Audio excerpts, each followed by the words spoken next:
Señor Padre que vives y reinas, te damos gracias. Gracias sobre todo por haber salvado nuestras almas de una condenación que teníamos segura en un lugar de tormento, donde nuestras almas por naturaleza tenían ese destino seguro, pero Señor, por tu misericordia y sobre todo por tu gracia soberana, nos rescataste de aquel lugar, no por ser nosotros mejores que otros, no por ser nosotros más inteligentes, no por ser de determinada clase social o no por ser de determinado origen o etnia, sino que tú simplemente nos salvaste por misericordia, por tu amor infinito. Ese inconmensurable amor derramado sobre nuestros corazones, sin el cual no podríamos haber comprendido la magnitud de nuestra salvación. Ahora hemos sido salvados de nuestra vana manera de vivir y queremos vivir de una manera diferente a la que antes vivíamos, Señor. En eso se va a manifestar verdaderamente si somos salvos o no somos salvos, porque nuestra fe tiene que ser probada y también nuestra vida va a dar testimonio, porque por el fruto se conoce al árbol. De esta manera, Señor, queremos que sea tu palabra misma la que refleje como un espejo en nuestros corazones si todavía andamos en camino de muerte o si por el contrario andamos en novedad de vida. Por eso te pedimos un día más que sea tu palabra la que sea predicada aquí. Ayuda al predicador, Señor, porque es débil, porque es pequeño, ignorante, le falta mucha sabiduría. Y queremos, Padre Santo, pedirte que de los labios de ese predicador solo salga tu palabra, que no salga opinión humana, que no salga pensamiento humano, porque los pensamientos y las ideas y las palabras humanas son vanas como el hombre. Ayuda, Padre Dios, para que sea de esta manera. Y también queremos que no solo el que predica, sino que también los que escuchan esta palabra tengan un corazón adecuado para recibirla. Que no la reciban con el pensamiento equivocado de que es palabra humana, que es palabra de hombre, sino que la reciban como la palabra que es palabra de Dios. Es en ella a la que nos aferramos, es en ella en la que confiamos. Maldito aquel que confiara en el hombre, dice tu palabra.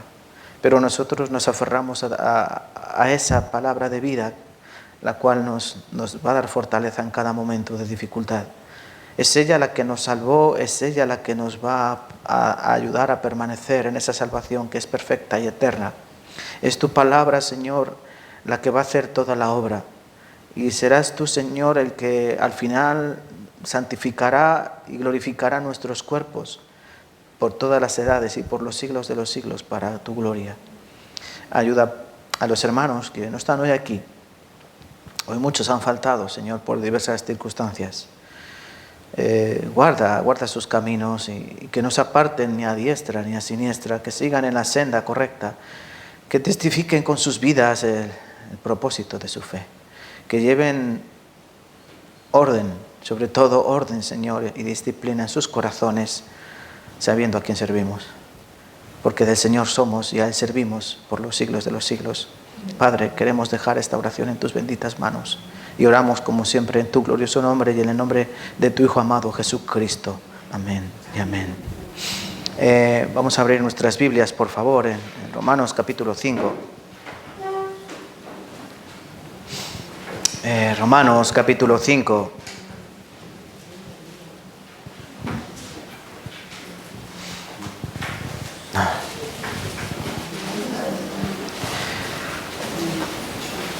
Para las personas que nos visitan,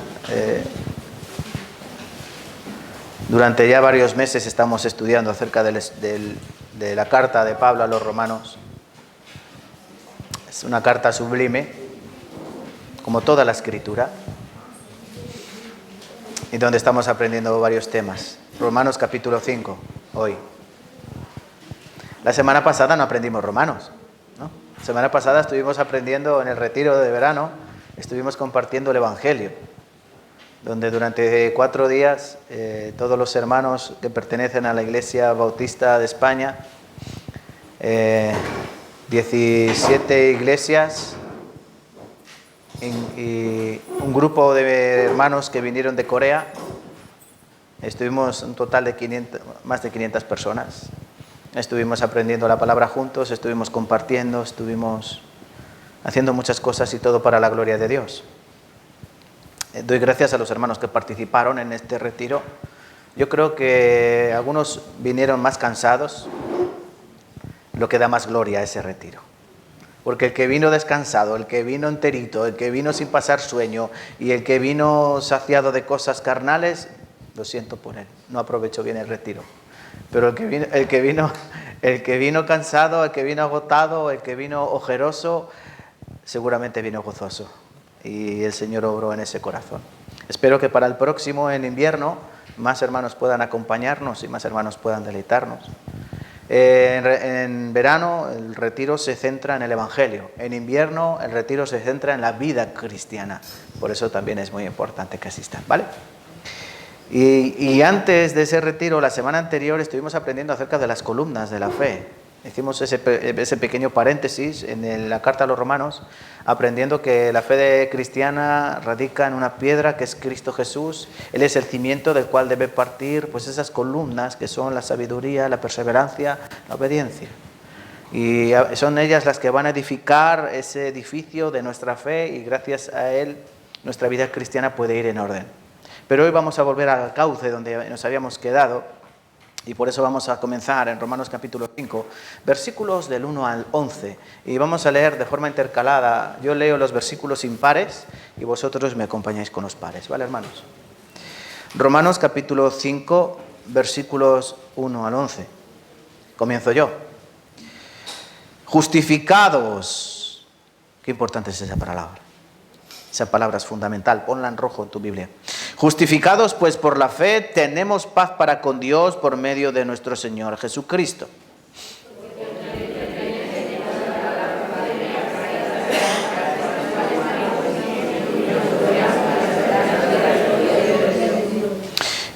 Y no solo esto, sino que también nos gloriamos en las tribulaciones, sabiendo que la tribulación produce paciencia. Y la esperanza no avergüenza, porque el amor de Dios ha sido derramado en nuestros corazones por el Espíritu Santo que nos fue dado.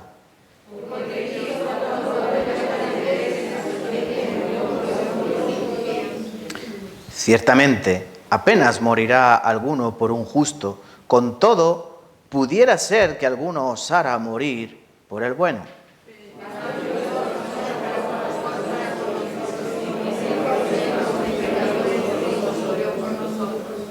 Pues mucho más, estando ya justificados en su sangre, por él seremos salvos de la ira.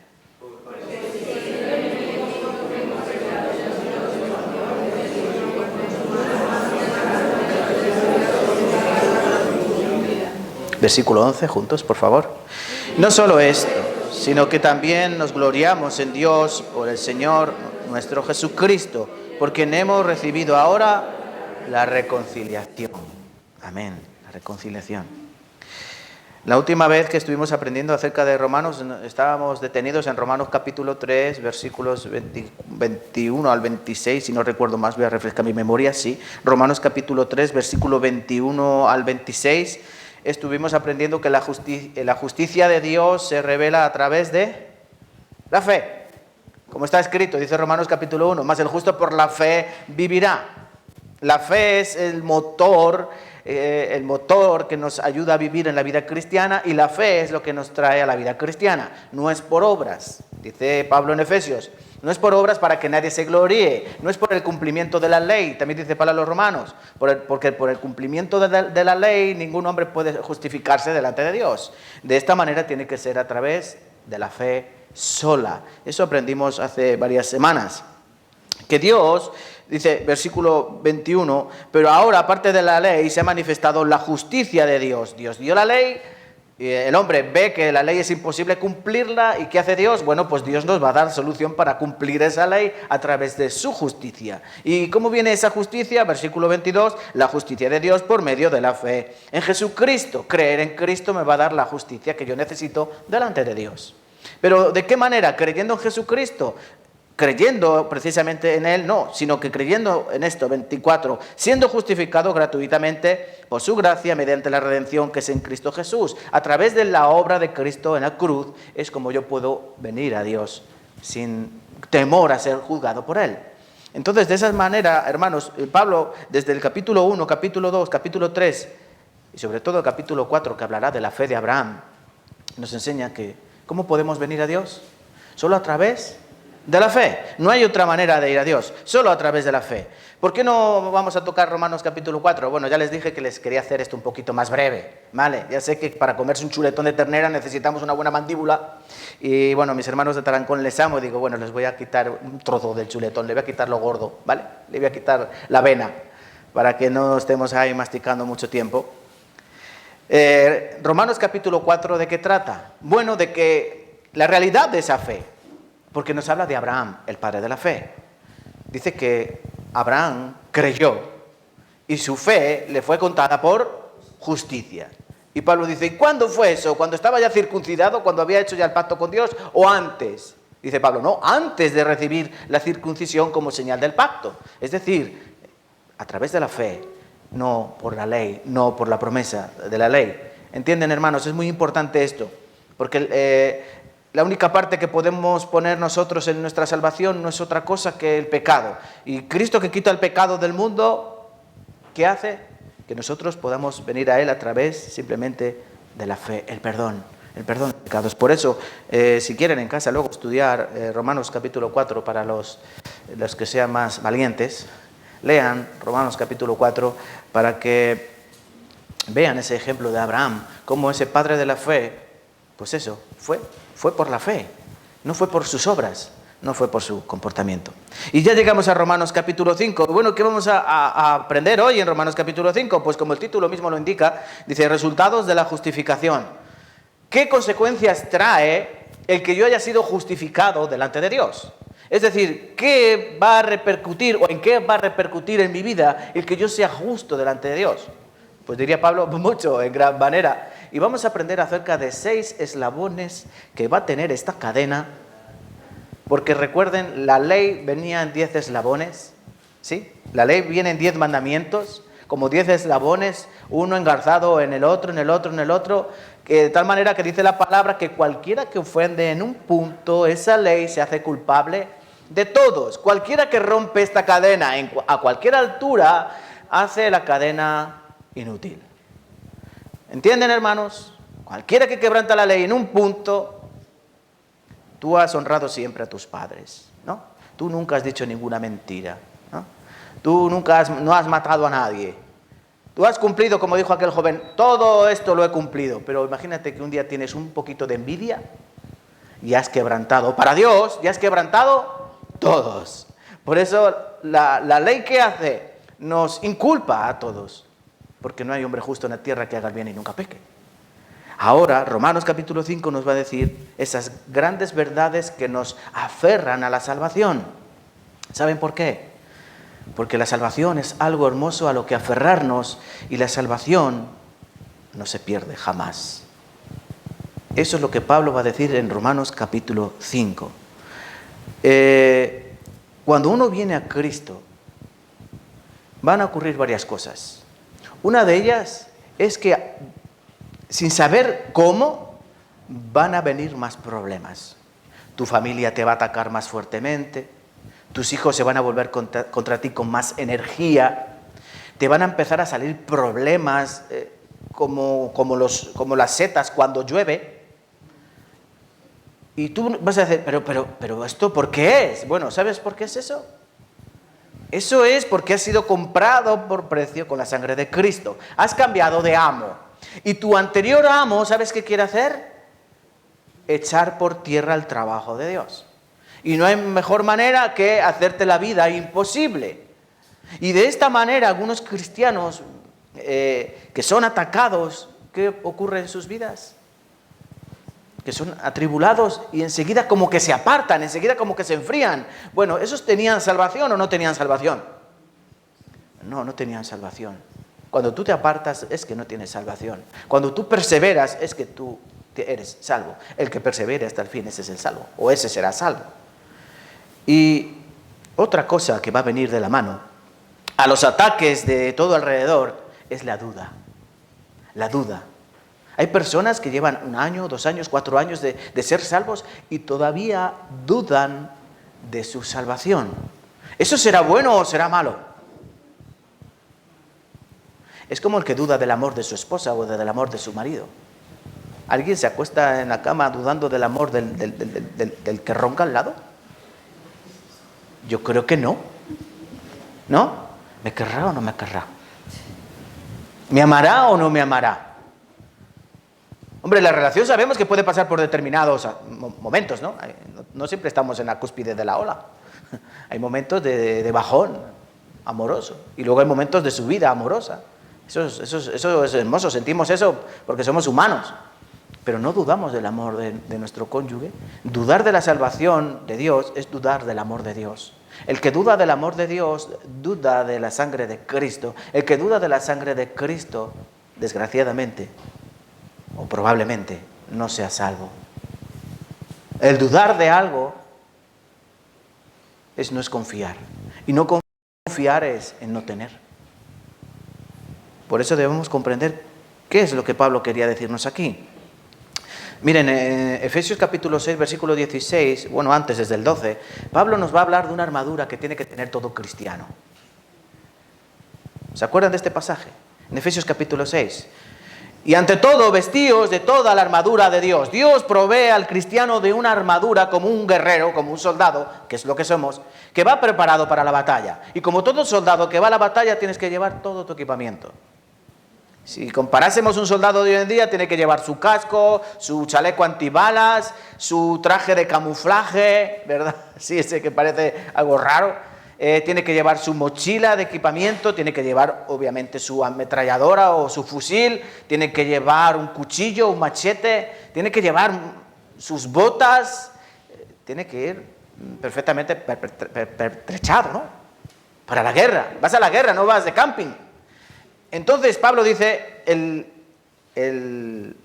soldado de Cristo, el soldado de Dios, también lleva una armadura. Y una parte de esa armadura, dice el versículo 16, que es el yelmo de la salvación. ¿Y qué es el yelmo? ¿Saben lo que es el yelmo? El casco. El yelmo es el casco que llevaba el soldado romano, ese que parecía que llevaba un cepillo de escoba a lo alto. ¿Se acuerdan? Ese es el yelmo, el que protege la mente, el que protege lo más importante de nosotros, que es la cabeza. Por eso Pablo dice que nosotros tenemos que tener ese yelmo de la salvación, el que guarda nuestra mente y nuestros pensamientos, y en aquel momento en que venga un atisbo de duda de la salvación, tomar el Evangelio, recordar el Evangelio y decir, no, yo no dudo de mi Cristo. Yo no dudo de mi Cristo jamás. Puede ser que esté en un momento delicado en mi vida espiritual. Puede ser que por causa de dejar mi oración, de descuidar mi lectura bíblica, de dejar de congregarme como algunos tienen por costumbre, y etcétera, etcétera, etcétera, ocurra ese enfriamiento. Pero tu Cristo te salvó eternamente y para siempre. Esa es la confianza que tenemos. Este yelmo es el que nos rodea la mente y el que nos da seguridad y el que nos da, o nos quita, mejor dicho, la duda. El que disipa toda la duda. Por eso, hermanos, tengan esto por seguro. El asunto es que la salvación es segura y es eterna. Miren, desgraciadamente en el cristianismo siempre ha habido un gran confrontamiento entre dos doctrinas. Una, aquella que enseña que la salvación se puede perder, y otra que enseña que la salvación no se puede perder. Una es salvo, siempre salvo, y otra es la salvación condicionada a mis obras. De tal manera que queremos reflejar, miren, escuchen, hoy va a ser la palabra la que va a hablar, ¿vale? Yo no voy a decir ni pío, no es mi pensamiento, es la palabra de Dios la que se va a reflejar aquí, la cual nos dice que esa doctrina que enseña que la salvación se pierde, ¿qué podemos pensar acerca de ella? Bueno, pues según esta doctrina, la salvación se recibe ¿cómo? A través de la fe. La salvación se recibe a través de la fe. No podemos quitar tantas hojas de la Biblia, ¿no? Porque dice que la salvación se recibe solamente por la fe y nada más que por la fe. Pero esa salvación se tiene que mantener por mis obras. De tal manera que yo le estoy echando una mano a Dios para terminar su obra. Dios comienza la obra, me salva. ¿Cómo? A través de la fe, porque yo no tengo fe suficiente, por eso Dios me da la fe. Pero luego a partir de ahí, que ya me ha dado la fe necesaria, yo tengo que ser el que a través de mis obras mantenga esa salvación. De tal manera que si yo no soy fiel en mis obras, pierdo la salvación. De esta manera yo me puedo levantar un día siendo hijo de Dios y acostarme siendo un hijo del vecino, del diablo. Porque el que no es hijo de Dios, ¿qué es? No hay tres padres, no hay tres señores, no hay tres amos, solo hay dos. El Dios y el adversario. El que practica el pecado, esclavo es del pecado. Dijo el Señor Jesucristo, San Juan capítulo 8, vosotros sois de vuestro padre el diablo, porque sus obras hacéis. De tal manera que uno puede ser o hijo de Dios o hijo del diablo, literal. Nos puede gustar más, no puede gustar menos. Bueno, a nadie le va a gustar que le digan que es hijo del diablo, pero es una realidad. No podemos sacar ese pensamiento de la palabra. Entonces tú, si confías en esta doctrina de la pérdida de la salvación, estás un día camino al cielo y otro día camino al infierno. Lo que hace la diferencia es tus obras. Tus obras.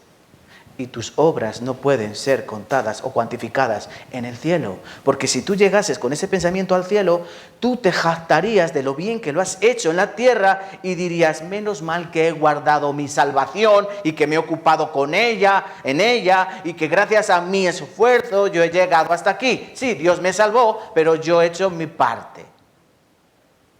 Y eso no es bíblico. Eso no está en la Biblia. Por ejemplo, Romanos capítulo 10, busquen, para que vean este ejemplo.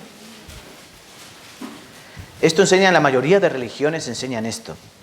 ¿El qué? Bueno, el principio de que el hombre es capaz o es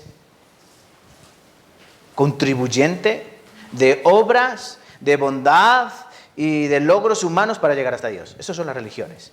Todas las religiones enseñan que el hombre es capaz, suficiente y que contribuye a su salvación y que contribuye a su llegada al cielo, con logros, con comportamientos, con actitudes. Romanos capítulo 10, versículo del 1 al 4. Entre esas religiones, obviamente, estaba el judaísmo. Mire lo que dice Pablo a sus hermanos judíos. Hermanos, ciertamente el anhelo de mi corazón y mi oración a Dios por Israel es para salvación. Pablo quiere que su pueblo Israel sea salvo, porque yo les doy testimonio de que tienen celo de Dios. Ellos tienen celo, eran muy celosos de Dios, pero no conforme a ciencia, les falta conocimiento. Tienen celo, pero no tienen conocimiento. Porque ignorando la justicia de Dios y procurando establecer la suya propia, no se han sujetado a la justicia de Dios, porque el fin de la ley es Cristo, para justicia a todo aquel que cree. ¿Qué está diciendo la palabra? Pues que esa religión, si tú profesas una religión la cual te dice que Dios salva en parte y que la otra parte te toca a ti, eso no es lo que Dios hace. Dios hace la obra y, como dice Pablo a los filipenses, Él la perfecciona, de tal manera que tu salvación, tu santificación y tu glorificación, todos son de Él y para Él, para que cuando tú llegues al cielo, lo único que puedas decir es gracias. Y no que bueno he sido o que bien que lo he hecho. ¿Entienden, hermanos? Entonces, ¿qué ocurre? Luego está la otra contraparte. Aquellos que dicen, bueno, es que estas personas que dicen que son salvos, siempre salvos, a pesar de cómo vivan, a pesar de sus actitudes y a pesar de sus comportamientos, dicen que no pierden la salvación. Entonces una persona dice, no, yo creo que la salvación no se pierde, yo soy salvo, pero luego esa persona vive en una vida pecaminosa. Tiene relaciones sexuales fuera del matrimonio, sigue cometiendo las mismas, digamos, los mismos errores o pecados que tenía en su vida anterior, sigue tomando alcohol, le gusta bailar, sigue diciendo las mismas palabrotas que salen de sus labios que antes de venir a Cristo.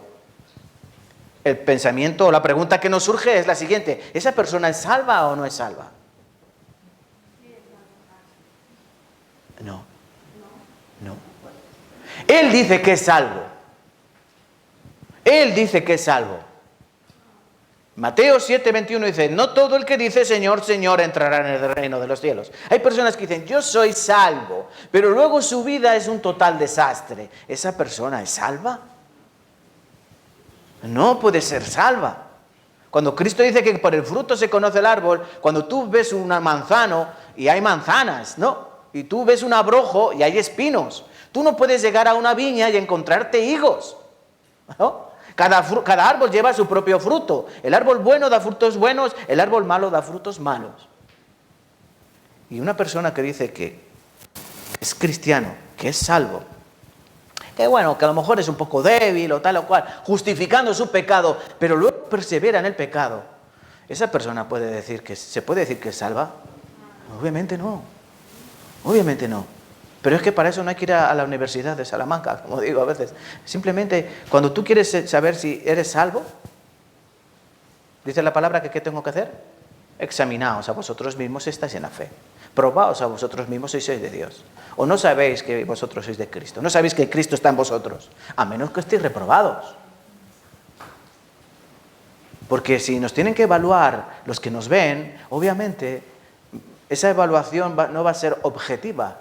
Porque te van a evaluar dependiendo de tu afinidad. Aquí algunos me podrán evaluar positivamente y otros me evaluarán negativamente, dependiendo de la relación personal que yo tenga con cada uno de ellos. Pero el que verdaderamente me va a evaluar es el que está dentro de mí. ¿Quién es? El Espíritu de Dios.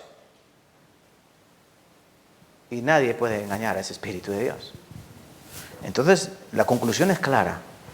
Lo que nos enseña la palabra de Dios es que la salvación no se pierde. Porque si se perdiese, quiere decir que yo tengo algo que aportar a ella. Y si yo tengo que aportar a ella es decir que Cristo no es suficiente. Y decir que Cristo no es suficiente es decir que Cristo no es Dios. Decir que Cristo no es Dios es una blasfemia. Es la blasfemia del Espíritu. No entiendes que Él te perdonó los pecados, entiendes que Él solo te perdonó una parte y que ahora tú tienes que guardar tu vida. Eso no es lo que la palabra nos enseña. Entonces, en primer lugar debemos poner esto en perspectiva. Esta suposición Pablo la contrarrestó. Os voy a leer Efesios capítulo 1, versículo 18 al 20. Efesios 1, 18 al 20. No busquéis para ganar tiempo. Dijo Pablo a los hermanos de Éfeso: oro pidiendo que el Dios de nuestro Señor Jesucristo alumbre los ojos de vuestro entendimiento, para que sepáis cuál es la esperanza a la que los ha llamado y cuáles las riquezas de la gloria de su herencia en los santos, y cuál la supereminente grandeza de su poder para con nosotros los que creemos, según la operación del poder de su fuerza, la cual operó en Cristo, resucitándole de los muertos y sentándole a la diestra en los lugares celestiales. Aquí lo que Pablo está diciendo es que nosotros tenemos dentro de nosotros mismos, puesto por Dios, un poder, una grandeza, una supereminente grandeza de poder, que fue la que resucitó a Cristo de entre los muertos. ¿Cómo se llama esa grandeza? ¿Cómo se llama esa supereminencia? El Espíritu de Dios. ¿Y dónde está? En mí. Y si el Espíritu que resucitó a Cristo de entre los muertos está en mí, vive en mí, mora en mí, se tiene que notar. ¿O no? Se tiene que notar. Igual que se nota cuando alguien no vive en una casa, ¿se nota o no se nota? Pasa una semana, ya empiezan las primeras telarañas. Pasan 3 semanas, ya están las cucarachas, las arañas y toda hueste de bichos por allí, ¿no? Y pasa un año y la casa ya empieza a descascarillarse, a caerse, ¿o no? Sí. Y pasan 3 años y esa casa estará en ruinas, porque no ha vivido nadie. Pero se nota cuando alguien vive en una casa, porque la casa está barrida, está limpia, está adornada, los muebles se cambian de sitio para que parezca que hemos hecho algo. Miren, cuando el Espíritu de Dios mora dentro de alguien se nota, porque ese es el poder de Dios, el Espíritu de Dios. Y se nota sí o sí. Y lo bueno que tenemos en el Nuevo Testamento, en el Antiguo Testamento el Espíritu de Dios como obraba, entraba en los hombres obraba, hacía su trabajo y después salía. Pero en el Nuevo Testamento dice que Él es el sello, Él son las arras de la promesa, que una vez que entra ya no sale. En el cristiano del Nuevo Testamento, en los que hemos aceptado el pacto de la sangre de Cristo, el Espíritu Santo no entra como tú entras en el metro, esa es puerta giratoria, ¿no? Que igual que entres puede salir. No, el Espíritu no es así. El Espíritu entra y ya no vuelve a salir. Sí puedes hacer una cosa, es contristarle, entristecerle. Sí puedes hacer otra cosa, es apagarlo. Es decir, que tenga menos fuelle, que tenga menos calor, que tenga menos manifestación en tu vida. De hecho, eso ocurre cuando no lo cuidamos. Pero jamás muere, jamás se marcha. Porque es de Dios. Entonces, ahora quiero que entendamos esto. Vamos a ver estos 6 eslabones que nos aseguran nuestra salvación. Apúntalos porque son sublimes. Y si tú eres de aquellos que piensan que tu salvación se pierde, como diría un buen mexicano, átate los machos. Agárrate a la palabra. No te agarres a la opinión de una determinada iglesia, un determinado movimiento o un determinado pensamiento. Agárrate a la palabra de Dios. Este pasaje te puede sacudir. Y vamos a comenzar a ver estos 6 eslabones que son irrompibles. El primero de ellos, versículo 1 del capítulo 5 de Romanos. Lean conmigo, por favor. Romanos capítulo 5.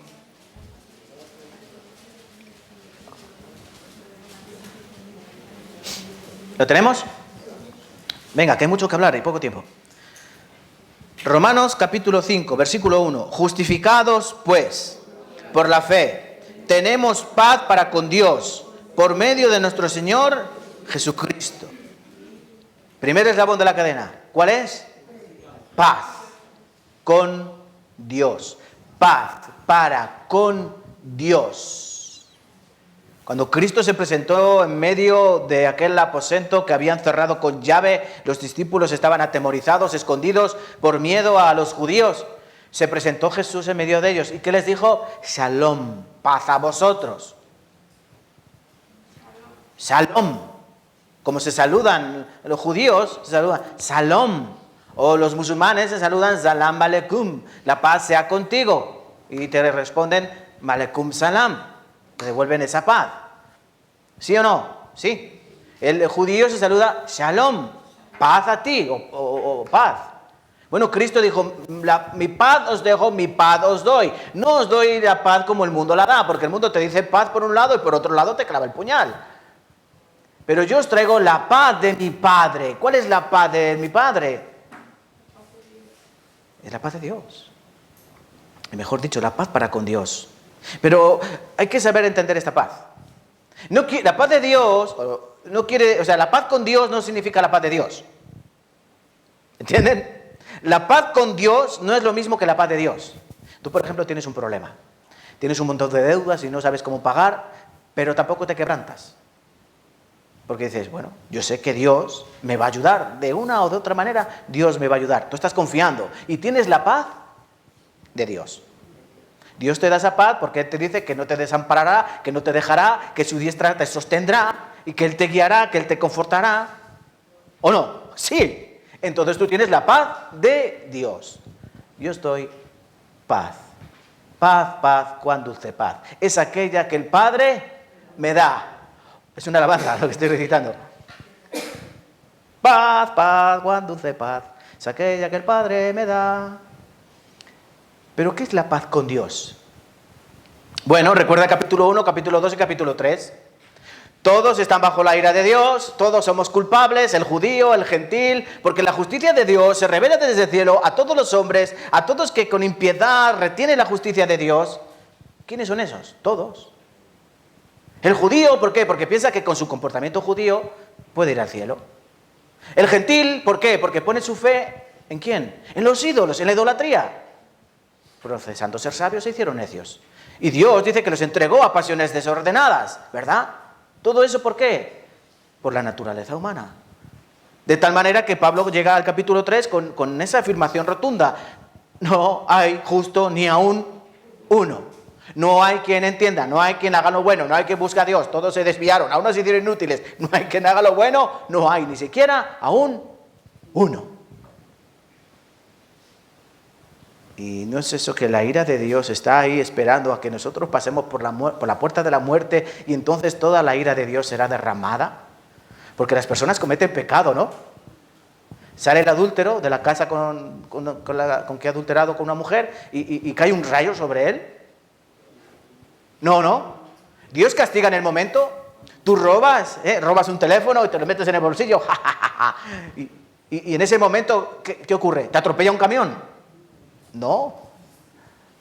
Dios no va a juzgar en ese momento. Pero Dios simplemente dice, tranquilo, ya pasarás. Tranquilo, ya llegarás. Cuando la muerte haga presencia, tú pasarás aquí a mi lado, estarás delante de mí, y como está establecido para los hombres que mueran una sola vez y después de esto el juicio, y entonces ajustaremos cuentas tú y yo. Una por una serán pagadas todas tus deudas. ¿Y qué te dirá Dios? Al fuego, maldito. Al fuego preparado para el diablo y sus ángeles. Y allí será el lloro y el crujir de dientes. Entonces, cuando uno es justificado, dice aquí Pablo, justificados pues, es decir, ya solucionado nuestro problema para con Dios, es decir, ¿mi problema con Dios cuál es? El mayor de mis problemas es que Dios no va a pasar por alto ni uno de mis pecados. ¿A ustedes alguna vez les ha parado la Guardia Civil haciendo una infracción de ley, de tráfico? ¿Sí? Les voy a contar un secreto, no lo cuenten. En mi vida anterior, como era común, yo tomaba alcohol. Y alguna vez tomaba alcohol más del adecuado. Y yo un día, habiendo tomado más alcohol, me dio por darme una vuelta por Tarancón. Y me paró la Guardia Civil a la altura, los que conocen Tarancón, a la altura del cocedero de mariscos. A las 2 de la mañana un viernes. Buenas noches. Buenas noches, señora agente. ¿Ha bebido usted? Un poco. Sople, por favor. Por aquel entonces la tasa de alcoholemia estaba como a 0,8, yo di como 2,6. ¿Qué tenía que haber hecho el señor agente? Baje del coche, por favor, véngase al cuartel, que esta noche va a dormir tranquilo. Y una multa. Pero me conocía. ¿Dónde vas? A dar una vuelta y me voy a casa. Anda, tira. Y me dejó marchar. Y yo dije, bien, ¿no? Pues Dios no es así. Dios no es así. Dios va a sacar toda tu factura y, como dice en su palabra, y las pondré delante de ti. ¿Entienden, hermanos? Entonces mi problema, para resumir, mi problema para con Dios es que Él no puede pasar por alto ni uno solo de mis pecados, y que cuando yo llegue en su presencia toda su ira va a ser derramada sobre mí por toda la eternidad. Ese es el lago de fuego que arde por los siglos de los siglos. Vuelvo a ir al versículo 1. Entonces, justificados pues por la fe, que gracias a Dios es por la fe. Amén. Que yo he sido justificado delante de Dios por la fe en su amado Hijo Jesucristo y en su sangre preciosa. Yo ya soy justificado. Dios no tendrá en cuenta ni uno solo de mis pecados. Dice Hebreos en 2 ocasiones que ya no me acordaré de sus delitos y transgresiones, pues donde hay remisión de estos, ya no hay más paga por el pecado. ¿Dios se va a acordar de mi pecado? No. Si dice que lo ha cogido y lo ha tirado en el profundo del mar, si dice que ha borrado el pecado de la tierra en un día, si dice que Él ya no me tendrá en cuenta eso, ¿puedo vivir con temor? ¿Puedo vivir con preocupación? ¿Puedo vivir una vida cristiana con intranquilidad? Porque el que piensa que la salvación se pierde, ¿cómo tiene que vivir? Vive, ¿cómo? Con pies de plomo. Tiene que tener cuidado en cada cosa que dice, tiene que tener cuidado en cada cosa que hace, porque en el momento que yo no llegue al estándar de Dios, ¿qué hago? ¡Pum! Mi salvación se perdió. Y tengo que volver otra vez a la senda, intentar volver a mi camino. Y eso es vivir una vida en agonía. Con la perspectiva o con el deseo de a ver si en el momento en el que yo muera, Dios me encuentra, como me decía a mí un sacerdote, en gracia de Dios. Yo cuando era niño era muy religioso. Y me dio un cura un escapulario.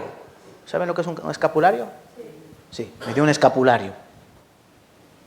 Y ese escapulario era como algo milagroso.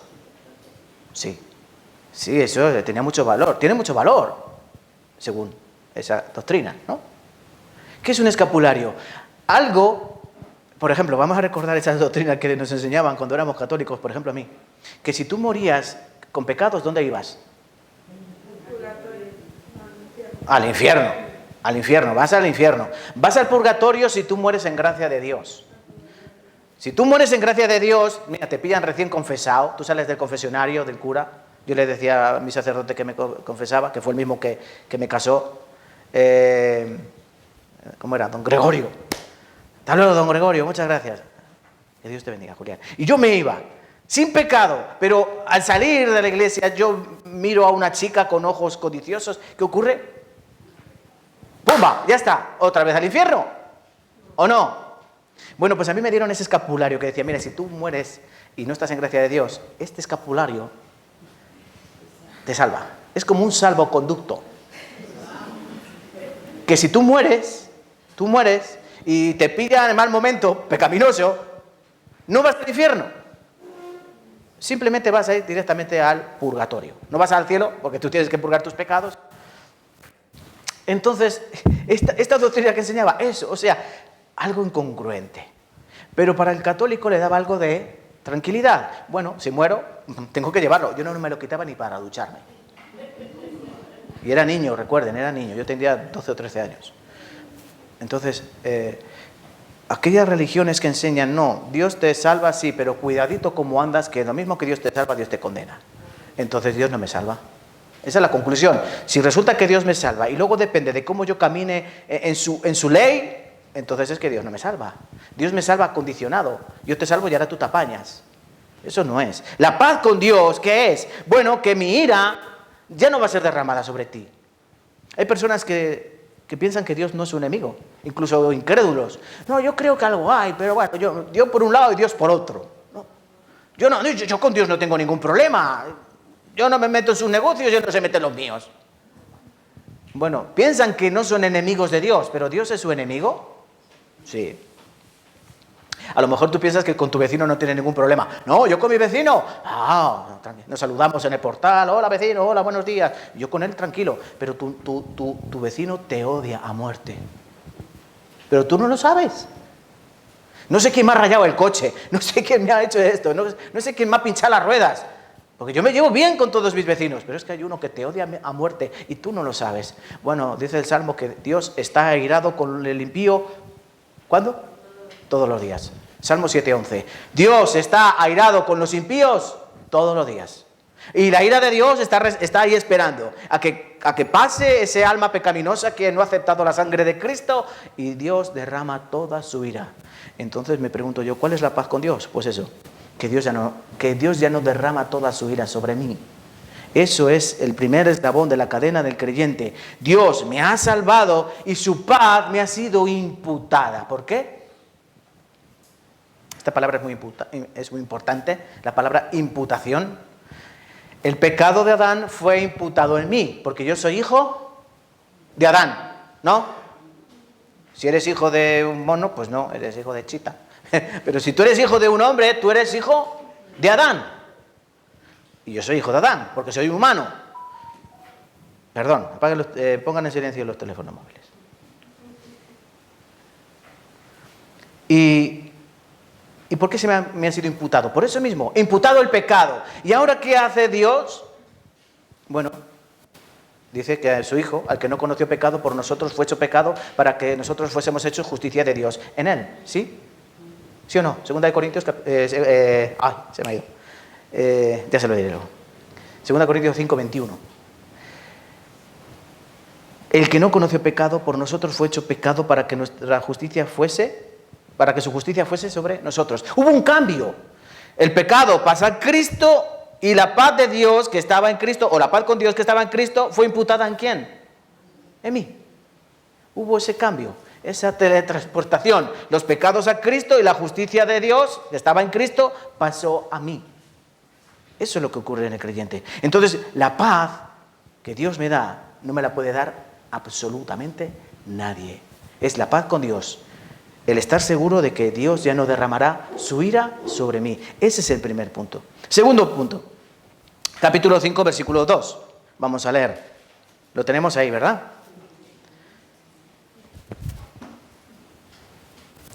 Me quedo sin tiempo. Vamos a leer. Romanos capítulo 5, versículo 2, leemos juntos. Por quien también tenemos entrada por la fe a esta gracia, en la cual estamos firmes. ¡Ay! ¡Ay, quietos! Párense la primera mitad. Bueno, vamos a leer.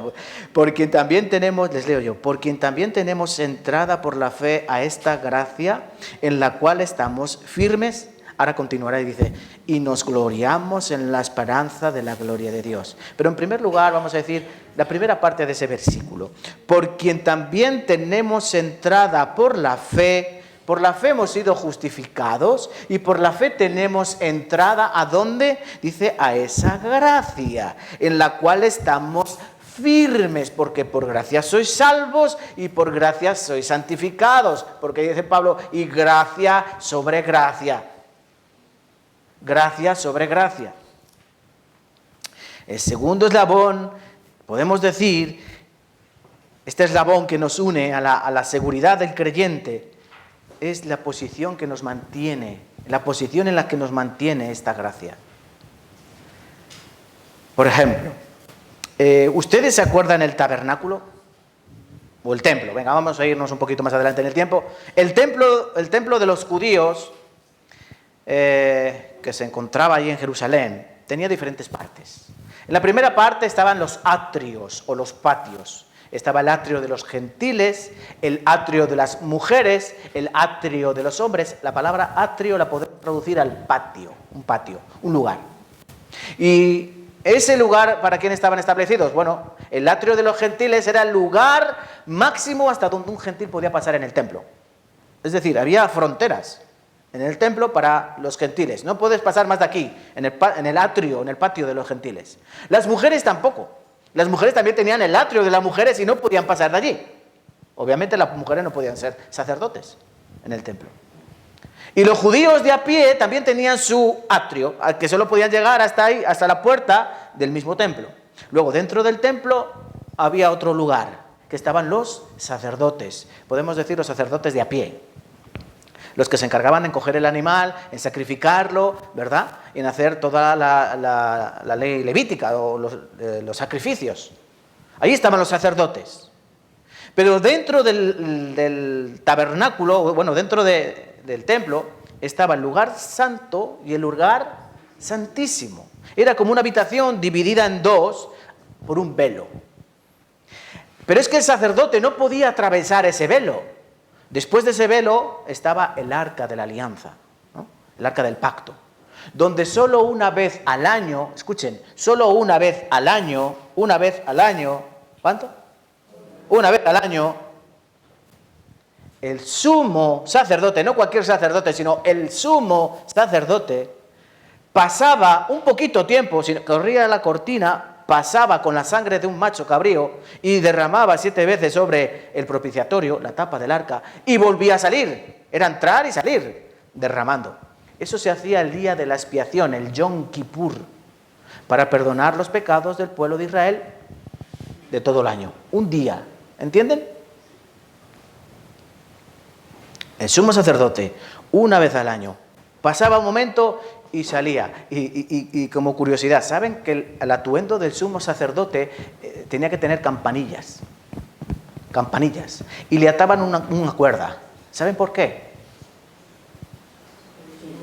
Por si moría.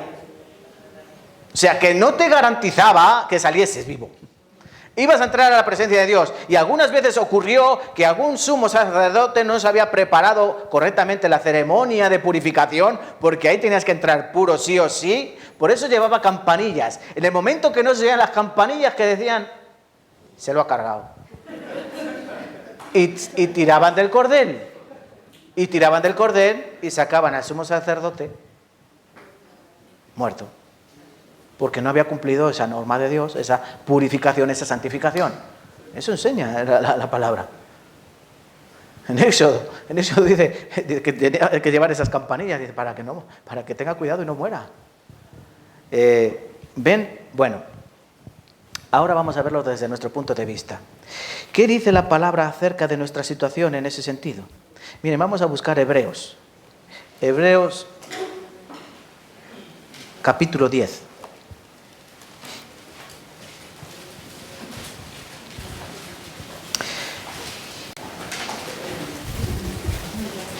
Hebreos, capítulo 10. Versículo 19 al 22.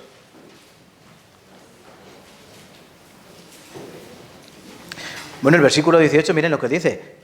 Pues donde hay remisión de estos ya no hay más ofrenda por el pecado. Ya Cristo no va a volver a morir. Dice, así que, os leo versículo 19 al 22, Hebreos 10.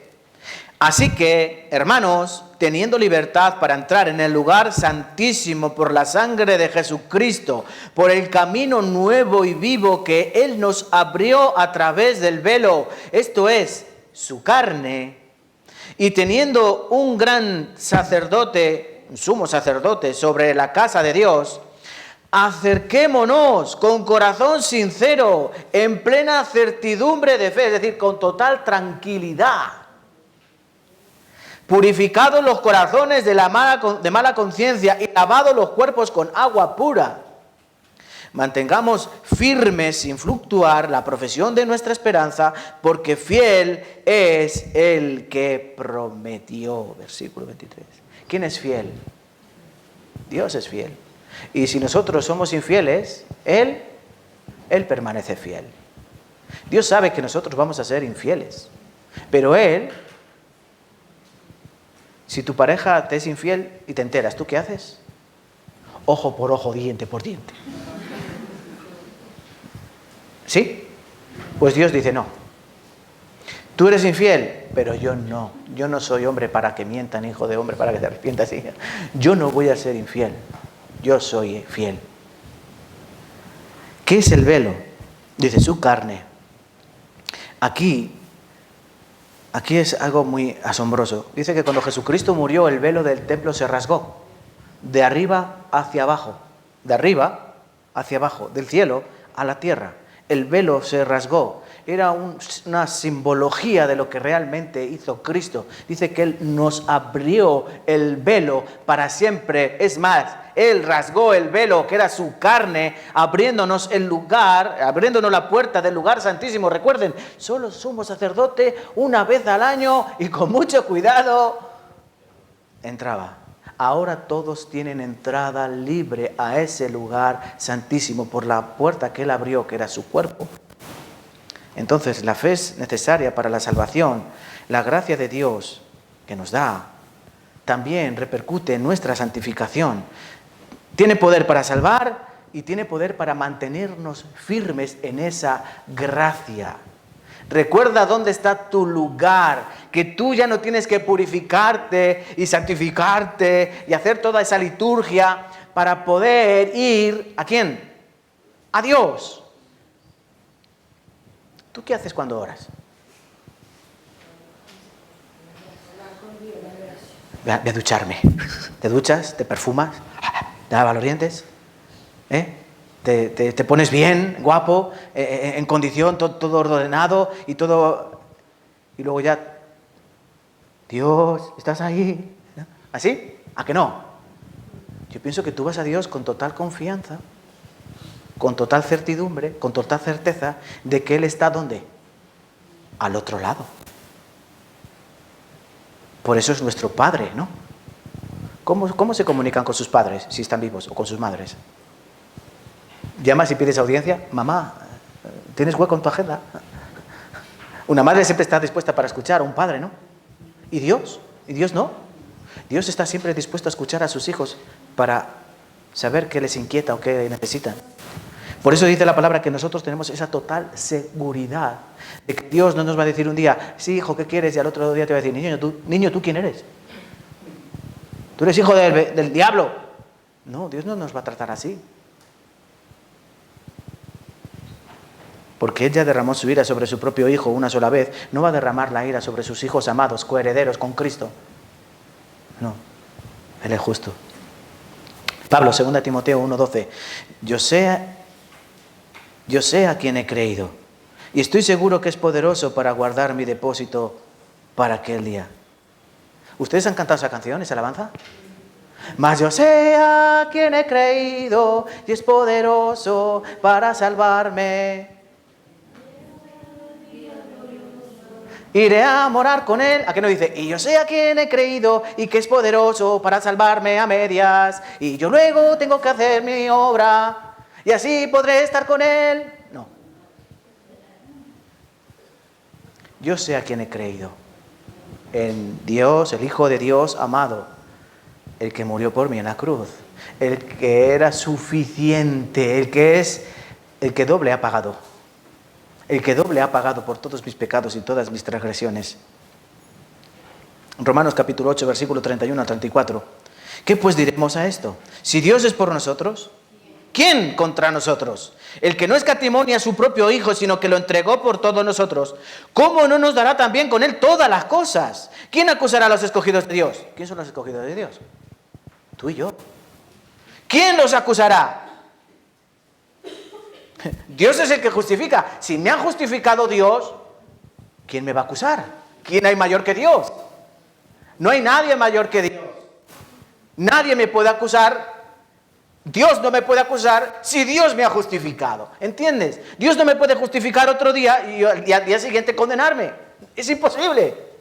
Dios me justifica para siempre.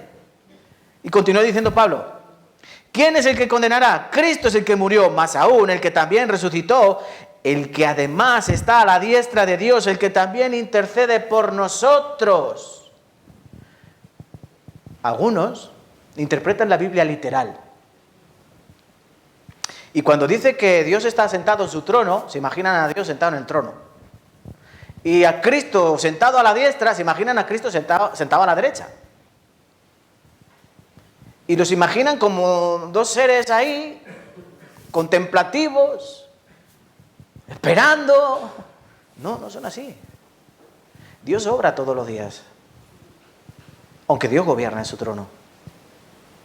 Pero es que Él lo llena todo en todo. ¿Y Cristo qué hace? Intercede por nosotros. Como dice Primera de Juan, tenemos un abogado. Abogado tenemos para con Dios, a Jesucristo. Permíteme que te lo dibuje, que te lo maquille, que te lo ilustre. Un cristiano verdadero, llevando la vida cristiana, pero comete un pecado, por debilidad de su carne o por descuido en su perseverancia, por su dejadez en la palabra y por su enfriamiento espiritual, no por su pérdida de salvación, resulta que cae en pecado. ¿Qué ocurrirá con esa persona? Dios se levanta y dice, ya verás este. Y en ese momento dice Cristo, papá, es mío. ¿Es tuyo ese? Es mío. ¿Y el Padre qué hace? Ah, vale. ¿O no? ¿Qué significa interceder? Tú y yo lo sabemos. Cuando mi padre se quitaba la correa para darme ahí, porque mi padre no se andaba con tonterías, había alguien que intercedía. ¿Quién? Mi madre. ¡Oh, Jacinto, no le pegues! No. Pero si es que mira, no. Bueno, el Señor Jesucristo intercede por nosotros. No con esa actitud, ¿vale? Pero Él intercede amorosamente diciendo, Padre, yo también morí por Él. Él ha recibido, Él ha aceptado por la fe mi sangre como la suya. ¿Y el Padre qué puede hacer? Nada. ¿Qué podía hacer mi padre? Nada. Sentarse enfadado y tragarse su ira. ¿Dios qué hace? ¿Quién nos condenará? Nadie. ¿Quién nos puede apartar? Dice Pablo también en el mismo Romanos 8. ¿Quién nos puede apartar del amor de Dios? ¿El pecado? No. ¿La muerte? ¿La persecución? ¿La espada? ¿Lo alto? ¿Lo bajo? ¿Lo profundo? Dice, no hay cosa que nos pueda apartar del amor de Cristo. No hay cosa que nos pueda apartar del amor de Dios. Nada. ¿Entiendes? Nada te puede apartar de ese amor. Ni tu propio pecado te puede apartar de ese amor. Es como si tú dijeses que tu hijo hace una picia, una maldad, y tú lo dejes de amar. ¿O es que eres tú mejor que Dios? Si tu hijo, a pesar de que sea un vándalo, sigue siendo tu hijo amado, a pesar de que esté en la cárcel porque haya cometido 20 asesinatos, tú lo sigues amando porque es tu hijo. Ay, Dios no es así. ¿Qué pensamos que somos más justos que Dios? Primera de Juan 2:19. Aquí habla de unos que no entendieron este amor, que pensaban que estaban en la iglesia, que eran salvos, pero dice Juan, porque por eso fuimos salvados, para obrar. Dice, salieron de nosotros, pero no eran de nosotros, porque si hubiesen sido de nosotros, habrían permanecido con nosotros, pero salieron para que se manifestase que no todos son de nosotros. Continúa diciendo en el capítulo 3, todo aquel que es nacido de Dios no practica el pecado. Todo aquel que no hace la justicia no es de Dios. ¿Por qué estoy diciendo yo esto? Porque mira, en el creyente verdadero, a partir de la salvación, habrá una serie de cambios. Habrá una serie de cambios. Habrá un nuevo patrón de comportamientos. Habrá una nueva naturaleza que poco a poco se va manifestando en su vida. Que cada vez aborrece más el pecado y ama más a Dios. Pero por el contrario, desgraciadamente en las iglesias, todas, hay personas que no tienen a Cristo y en el momento que se les confronta el pecado o en el momento que algo no les gusta, en el momento que alguien empieza a dejar de saludarles o deja de tomarles atención o vete tú a saber qué, se van, se marchan de la iglesia. ¿Y eso por qué ocurre? A mí muchas veces me han echado la culpa de que hay gente que se ha ido de la iglesia por culpa del pastor, o antes evangelista, o antes el presidente. No, el que se va es porque quiere. ¿O no? Sí. Sí. Porque si tú tienes un problema conmigo, ¿qué tienes que hacer? Hablar conmigo. ¡Me voy! Bueno, el que viene a la iglesia y se va, es porque no vino por Cristo. Porque el que viene por Cristo sabe que el que aquí reina no es el pastor. El que aquí gobierna no es el pastor. El que aquí manda no es el pastor. El que aquí manda es Cristo. Porque la iglesia es de Cristo, no es mía. Yo no soy el dueño de nada. El dueño es Cristo. El que tiene a Cristo lo comprende y sabe que el pastor es imperfecto, como el que más. Y sabe que mis hermanos, todos los que están aquí, son enfermos en un hospital. Y que no vamos a encontrar aquí ninguno perfecto. Pero sabe que hay uno que es el que gana, el que gobierna, el que rige este lugar, que es Cristo. Él sí es perfecto. Él es fiel.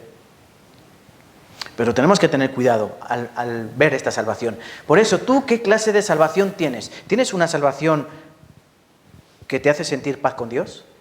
Menos mal, ya Dios no me va a castigar con toda su ira. Vale, bien, primer eslabón. El segundo eslabón lo hemos visto. ¿Cuál era el segundo eslabón? ¿Tu posición cuál es? ¿Te sientes con la tranquilidad de ir a Dios día tras día? ¿O te sientes como un judío? Que esperas una vez al año, con más miedo que vergüenza, para pasar al lugar santísimo y esperar a que Dios te escuche. Yo creo que tenemos que venir con certeza, con certidumbre, con tranquilidad delante de Dios, porque esa es la gracia que Él nos da. En tercer lugar, tercer eslabón de la cadena, nos vamos al capítulo 5 de Romanos. Romanos capítulo 5. Versículo 2, la segunda parte. Dice, y nos gloriamos en la esperanza de la gloria de Dios. Este es el tercer eslabón. ¿Cuál? La esperanza de gloria. La esperanza de gloria. ¿En qué tienes tu esperanza? ¿Qué es la esperanza? Es algo que vendrá, ¿no? ¿Y en quién tenemos nuestra esperanza? Hay alguien que tiene esperanza en sus estudios, hay alguien que tiene esperanza en una oposición, hay alguien que tiene esperanza en un futuro matrimonio, hay alguien que tiene esperanza en que sus hijos lleguen a ser personas importantes. Esperanza, ¿no?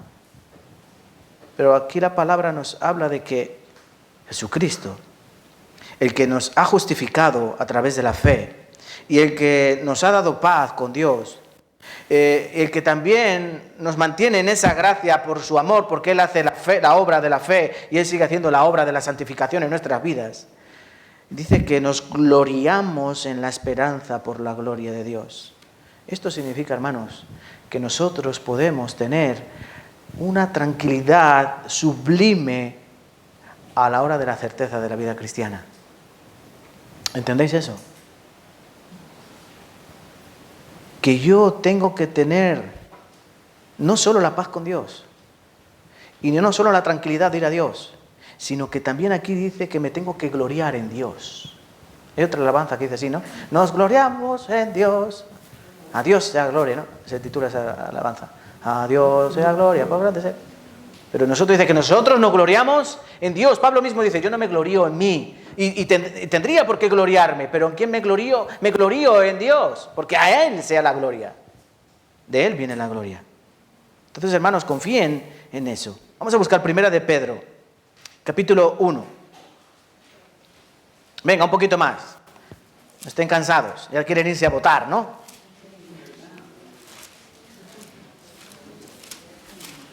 Eso es harina de otro costal. Espero que voten con sabiduría.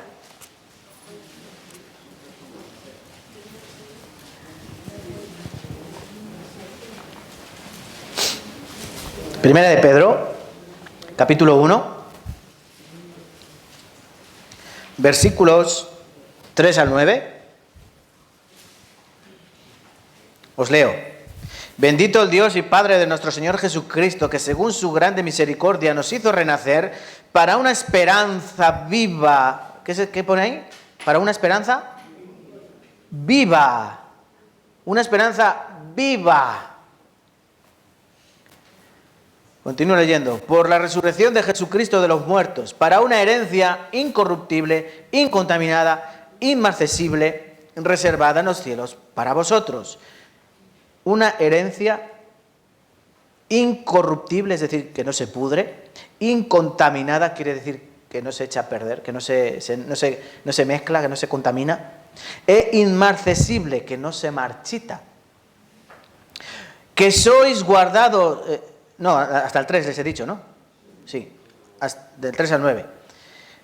Que sois guardados por el poder de Dios mediante la fe para alcanzar la salvación que está preparada para ser manifestada en el tiempo postrero, en lo cual vosotros os alegráis, aunque ahora por poco tiempo, si es necesario, tengáis que ser afligidos en diversas pruebas, para que sometida a prueba vuestra fe, mucho más preciosa que el oro, el cual aunque perecedero se prueba con fuego, sea hallada en alabanza, gloria y honra cuando sea manifestado Jesucristo, a quien amáis sin haberle visto, en quien creyendo, aunque ahora no lo veáis, os alegráis con gozo inefable, un gozo que no se puede explicar, y glorioso, obteniendo el fin de vuestra fe, que es la salvación de vuestras almas. El propósito de la fe es salvar el alma. Pero dentro de esa salvación del alma también es la salvación del cuerpo, del día a día, lo que es la santificación. Aquí Pedro dice: bendito el Dios y Padre de nuestro Señor Jesucristo, que según su grande misericordia nos hizo renacer para una esperanza viva por la resurrección, para una herencia. Voy a explicar esto. Resulta que Dios, a través de su justicia, que iba a ser imputada en ti, a derramar toda su ira, pero se la infringió en su amado Hijo, de tal manera que toda nuestra deuda pecaminosa pasó a ¿cuánto? A 0. ¿Entienden esto? Mira, tú tenías una cuenta pecaminosa, no sé qué número era el tuyo, pero cuéntale como a lo mejor 5.344.998.433. Bueno, pues toda esa deuda pecaminosa el Señor Jesucristo la pagó en la cruz. Toda. Entonces tu cuenta está a cero. Bueno, pues la salvación no se queda ahí. ¿Cuál es la esperanza a la que se refiere Pablo? Bueno, la esperanza a la que se refiere Pablo y también a la que se refiere aquí Pedro es la herencia. Y también quiero ilustrarles esto. Resulta que tú tienes una deuda impagable en un banco. Debes 100.000 euros. No los puedes pagar. Y llega un amigo tuyo millonario y paga tu deuda. ¿Sí? ¿Y tú cómo estás? Feliz y gozoso, porque tu deuda con el banco ha pasado a cero. Pero bueno, ese amigo millonario no queda ahí y te dice, mira, ya ahora todo lo que yo tengo te lo doy. ¿Cómo te quedas? ¿Cómo se te queda el cuerpo? Bueno, eso es lo que hizo Dios. Eso es lo que hizo Dios. Dios deja tu cuenta pecaminosa a cero. Y se podría haber quedado ahí, ¿no? Bueno, vosotros, vale, no vais a ir al infierno, no voy a derramar mi ira sobre vosotros, estaréis en el cielo, pero punto. Así. Pero Él dice que nosotros somos herederos. De tal manera que cuando Dios imputa la justicia de su amado Hijo en nosotros, única y exclusivamente a través de la fe, nos está diciendo que toda la riqueza de Jesucristo, toda la herencia de Cristo, ¿quién es Cristo? El unigénito, el único heredero, no tiene más hermanos, no hay más con quien repartir la herencia. Dice que en Él ha pasado toda esa herencia, ¿a quién? A ti. Y ahora tendrías que decir, ¡wow! Te han perdonado todos los pecados, por los cuales iba a derramar la ira de Dios en ti. Ya no. Y has recibido una herencia incalculable. Dime a qué te mueve eso. Sé sincero.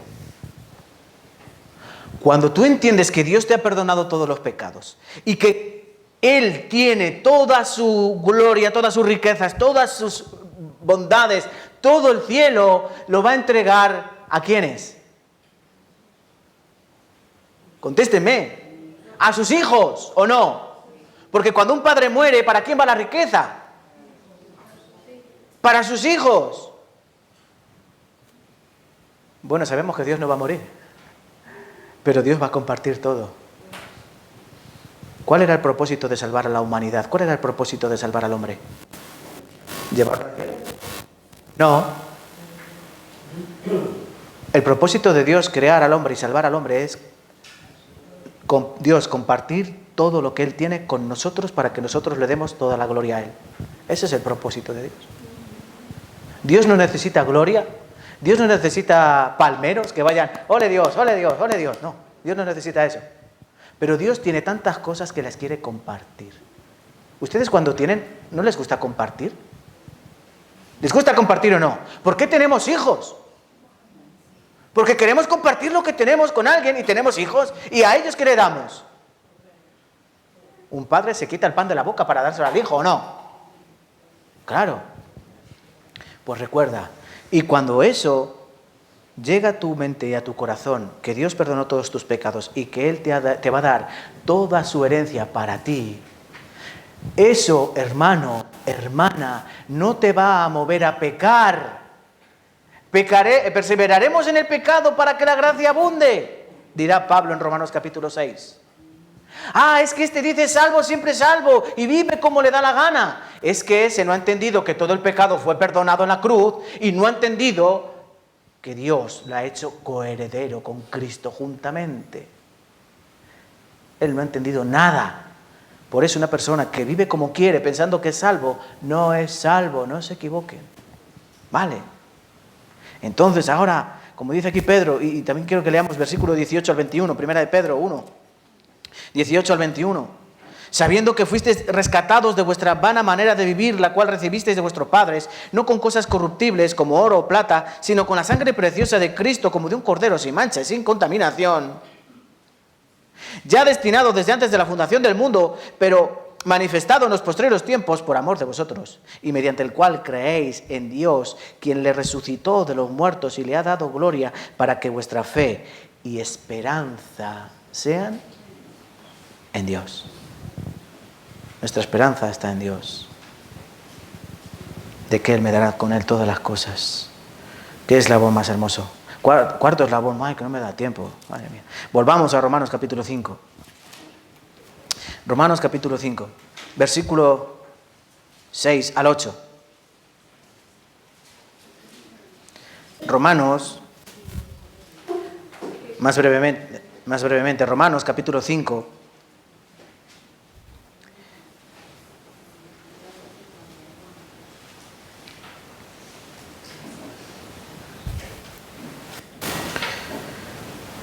Dice, porque el amor de Dios ha sido derramado en nuestros corazones, perdón, 6 he dicho, ¿no?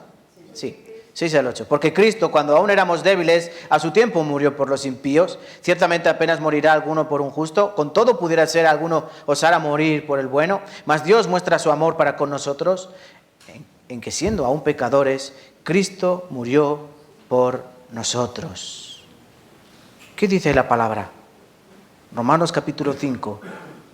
Dice que, bueno, alguno podría morir por el justo. Con todo, alguno podría morir por uno bueno. Dice, pero Dios muestra su amor para con nosotros, siendo aún pecadores, Cristo murió por nosotros. ¿Cuál es este cuarto eslabón? Pues el amor divino del creyente. ¿Por qué murió Cristo? Por amor. Cristo no murió por fe, ¿no? Cristo murió por amor. Nosotros necesitábamos ese amor. San Juan 3,16 dice, ¿me lo recitan por favor? San Juan 3,16.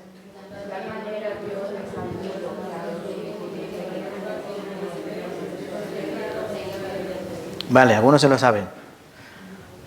De tal manera amó Dios al mundo, que ha entregado a su Hijo unigénito, para que todo aquel que en él cree no se pierda, mas tenga vida eterna. De tal manera amó Dios ¿a quién? Al mundo.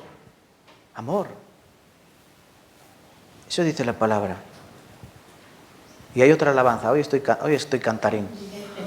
Oh amor de Dios, tu inmensidad el hombre no podrá contar ni comprender. Qué gran verdad que Dios al hombre quiso amar. Cuando al pecar entró al hogar de Adán y Eva en Edén, Más Dios los llamó y los amó y les dio el cielo además. Oh amor de Dios, brotando estás, inmensurable caudal. Algo así, ¿no?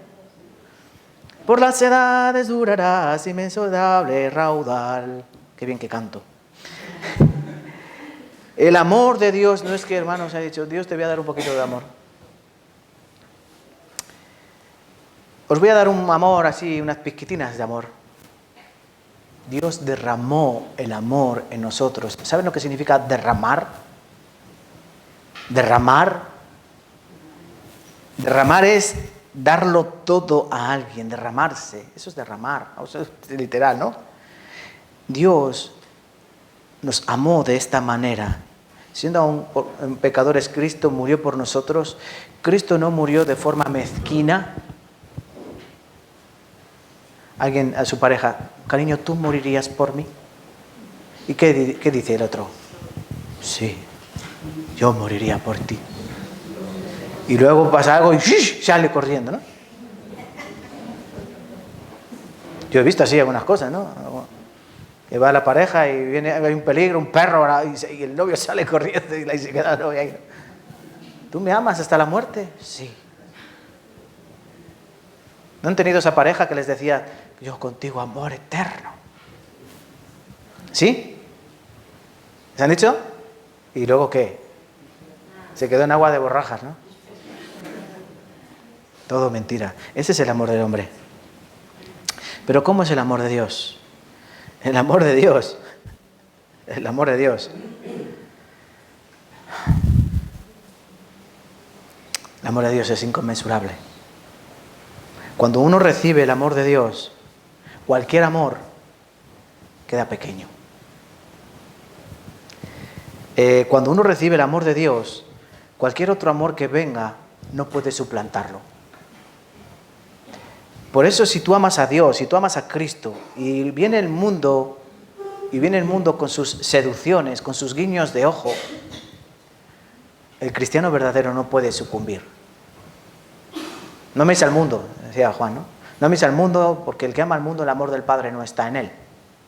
Si alguno ama al mundo, ¿qué ocurre? El amor de Dios no puede estar en él, porque el amor de Dios, ¿cómo es? ¿Más grande o más pequeño que el mundo? Que el amor del mundo. El amor de Dios es mucho más grande que el amor del mundo. Es como si tú tienes una pareja que te ama con tal amor, tan grande, que no se puede refutar, pero tú a pesar de eso te sabe a poco y buscas amor en otros brazos. ¿Qué ocurrirá? ¿Esa persona dejará de amarte? Sí, ¿no? Porque el amor de hombre es incondicional. Pero ¿qué ocurre cuando es Dios el que ama? Porque Él nos amó primero. Es que cuando nosotros odiábamos a Dios en nuestra vida anterior, ¿Dios nos amaba o no nos amaba? Bueno, estaba airado contra nosotros porque éramos impíos, pero aún así Él nos amaba.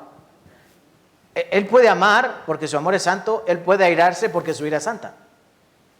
Y más ahora cuando hemos sido reconciliados con Él, porque recuerden cómo va a terminar aquí Pablo este pasaje, la reconciliación, es decir, ha habido un reencuentro. Pero Dios nunca había dejado de amar. Dios desde el principio amó y Dios derramó todo su amor.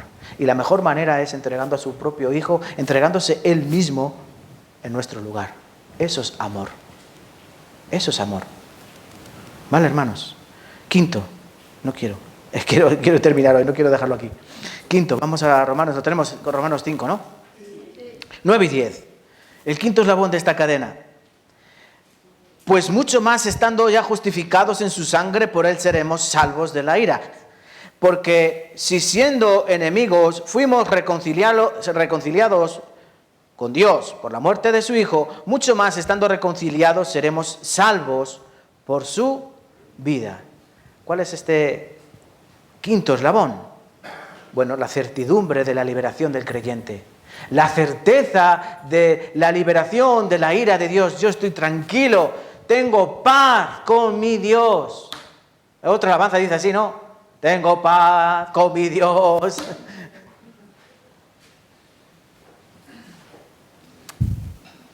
¿Qué sería de nosotros sin esa certidumbre? Yo tengo paz, dice, si mucho más estando ya justificados en su sangre, por Él seremos salvos de la ira. Si éramos enemigos, fuimos reconciliados con Dios por la muerte de su Hijo Jesucristo. Si yo estoy reconciliado, mira, cuando Dios hace las paces, Dios hace las paces. ¿Entienden? La pareja se pelea. ¿Qué es lo más bonito ¿Ven cómo saben lo que iba a decir? ¿Qué es lo más bonito de las peleas matrimoniales? La reconciliación, ¿no? Pero luego a los 3 días otra vez. Por lo mismo. Pero Dios ya se reconcilió con nosotros. Dios no va a estar echándonos en cara, pero es que cuando eras pecador, pero es que eres un pecador. No, Dios olvida. Dios no tiene en cuenta eso. Nosotros éramos hijos de ira, qué curioso, ahora somos hijos de Dios, hijos de la gloria, hijos coherederos del Señor. Entonces el castigo no puede estar sobre nosotros. Por último, ya para terminar, porque yo también estoy cansado. Romanos capítulo 5, versículo 11. Sexto y último eslabón de esta cadena que nos asegura la certeza de la salvación y nos asegura la certeza de estar en Cristo por los siglos de los siglos, a pesar de que no quiera comprenderlo o creerlo. Versículo 11. Y no solo esto, sino que también nos gloriamos en Dios por el Señor nuestro Jesucristo, por quien hemos recibido ahora la reconciliación. No solo esto, sino que también nos gloriamos en Dios el Señor. El gozo que tiene el creyente debe ser proporcional a lo recibido. Hay muchas cosas que se echan de menos o en falta en los creyentes. ¿Saben qué es? El gozo. Hay personas que vienen a la iglesia sin gozo. Hay personas que llevan su vida cristiana sin gozo. Hay personas que viven en su matrimonio sin gozo en Cristo. ¿Por qué es eso? ¿Esperan algo más de Dios? ¿Esperamos algo más de Dios? Dios ha hecho todo lo que podía hacer ya por nosotros. Nos perdonó los pecados, nos ha dado todo lo que hay en los cielos, lo ha entregado a nosotros, tiene corona de justicia, Él tiene todas las cosas preparadas. ¿Qué más quieres? ¿Qué quieres? ¿Una casa grande aquí en la tierra? ¿Quieres algo bueno aquí en la tierra? ¿Un coche bueno en la tierra? ¿Quieres un buen trabajo en la tierra? Bueno, pues aquí en la tierra todo perece, todo se corrompe, todo se estropea. ¿Qué esperas? Nosotros no podemos tener ese corazón mezquino, deseando algo más, sino que aquí dice que nos tenemos que gloriar en Dios porque hemos recibido esta reconciliación gratuitamente. Gratuitamente, solo a través... Mira, ¿qué has tenido tú que hacer? Os voy a preguntar de verdad. ¿Qué has tenido que hacer tú para ser salvo? ¿Cuánto has tenido que pagar? ¿Cuántos días has tenido que sacrificar? O sea, ¿qué has tenido que perder? Nada, ¿no? Es a través de la fe. Entonces, ¿qué quieres? Si todo se te ha sido dado gratis, por su gracia, por su misericordia, entonces tienes que engrandecer a Dios y darle gloria a Él. Porque todas estas cosas que hemos visto, hermanos, desde Romanos capítulo 5, del 1 al 11, todos estos eslabones, todos estos partes de una cadena, no hacen otra cosa que mantenernos firmes en la fe. Cuando tú entiendes cada una de estas partes, tú ya no puedes vivir como antes. Tú no puedes vivir de cualquier manera, porque has entendido todo lo que Dios ha hecho por ti. Debes vivir de una manera correcta delante de Él, obviamente, ¿no? Pero ya no va a ser movido para agradar a Dios, porque las personas que creen que la salvación se pierde, ¿qué ocurrirá? Que van a mover sus vidas pensando en que ellos pueden agradar de una manera a Dios. Mira, tú con tus obras, tú no puedes agradar a Dios. Porque dice Efesios capítulo 2, versículo del 8 al 10. Bueno, el 10 dice que somos hechura suya, creados en Cristo Jesús para buenas obras, las cuales Dios preparó de antemano para que viviésemos o anduviésemos en ellas.